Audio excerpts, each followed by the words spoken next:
చాలామంది తమ్మును తాము నిందించుకుంటూ ఉంటారు, నేను బలహీనుణ్ణి అని. ఒక చిన్న మాట, మనం ఎలక్ట్రికల్ వస్తువుల దుకాణంలోకి వెళ్తే అక్కడ చాలా వస్తువులు ఉంటాయి. వాటి ఘనత అవి ఏ దేశంలో చేపట్టాయో వాటిని బట్టే ఉంటుంది.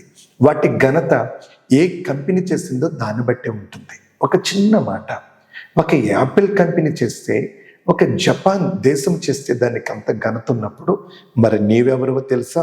యెషయా గ్రంథం 64:8 మనం చూసినట్లయితే, నీవు దేవుని చేతి పనివై ఉన్నావు. దేవుని పనివానిగా మీతో చెప్తున్నాను, నీవెప్పటికీ బలహీనుడువు కాదు. బైబిల్ గ్రంథం అందు ఒక మాట వ్రాయబడింది, నీవు ధైర్యము తెచ్చుకుని నీ పని పూనుకొనుము. నీ పిరికితనమే నీకు ఒక పెద్ద శత్రువు. నేను చెయ్యలేను, నేను చెందలేను, నా వల్ల కాదు అనుకుంటున్నావు చూసావా, అదే నీ శత్రువు. పిరికితనాన్ని విడిచిపెట్టు, ధైర్యాన్ని ధరించు, దేవుని వైపు చూడు, బలమైన కార్యాలను చేయగలుగుతావు.